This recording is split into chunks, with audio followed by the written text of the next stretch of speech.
I'm so proud and I'm so grateful that I won the lottery of life to be born here in Canada. Born of a teenage unwed mother, she put me up for adoption to 2 school teachers. They taught me that it didn't matter where I came from. It mattered where I was going. It didn't matter who I knew. It mattered what I could do. That's the country my wife came to as a refugee. That's the country that allowed her family, her brother to be a soldier, other brother to be a carpenter, her sister to be a nurse, and for her family to work hard and achieve great things. That's the country we want your kids and mine to inherit, but it's not the country we see today. Canada, after 8 years of this Prime Minister, this out-of-touch Prime Minister, is broken. Yes, it is broken. And what we see especially broken is the immigration system, which leaves 1 million immigrants waiting longer than the acceptable wait time to get into Canada. We see international students abused and exploited by human traffickers, shady consultants, some of them losing their lives and being sent back to places like India in body bags because this Prime Minister and his government have failed to protect them from the predators and the scam artists that are destroying their lives. We see 20,000 brilliant immigrant doctors blocked from working in their professions by government gatekeepers. 32,000 immigrant nurses blocked from their jobs. It boils my blood to sit in a hospital waiting room for 5 hours with my daughter who has a migraine headache because there aren't enough doctors and nurses, while gatekeepers block brilliant immigrant doctors and nurses from doing their jobs.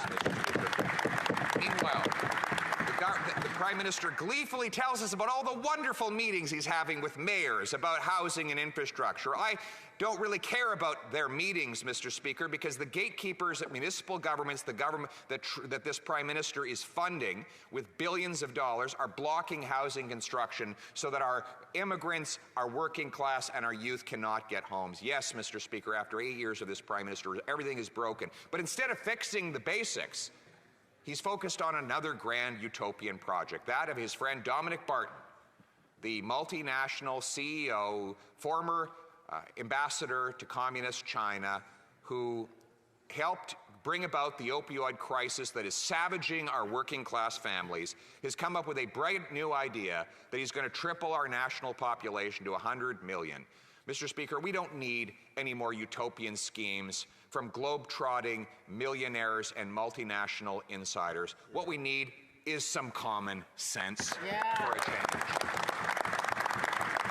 So here's our common sense plan to get back to the basics. 1, clear the backlog so that immigrant families can be reunited, so that our farmers and our small businesses can fill jobs that are not for which there is not a Canadian available, and allow our churches, mosques, synagogues, and other nonprofit organizations to sponsor more legitimate refugees, get them language training so that they can learn how to speak French or English, get a job, get working, and get contributing. Speed up work permits for those people that are already here, waiting for their cases to be heard. They might as well be out earning a wage, contributing to the economy. They want to work, let them work. It's common sense, for God's sakes. And speaking of work, let's bring in a Blue Seal national standard for all of our professions. We have a Red Seal that allows tradespeople to take a test, prove they're qualified, get to work, and move across the country to fill needed vacancies in the job market. Why don't we have a Blue Seal that will allow foreign-trained nurses, doctors, engineers, and other professionals to prove they're qualified, and within 60 days of applying to work in their field, get a yes or no based on their tested ability, not based on where they come from. More doctors, more nurses, more common sense. Mr. Speaker, this is what I'm saying here. Is let's get back to the basics. Our immigration system was the best in the world 8 years ago. But now we have immigrants who come here and they actually say they want to go back. Because this is not what was promised. I said everything is broken. You know what is broken most of all? The promise. The promise of Canada.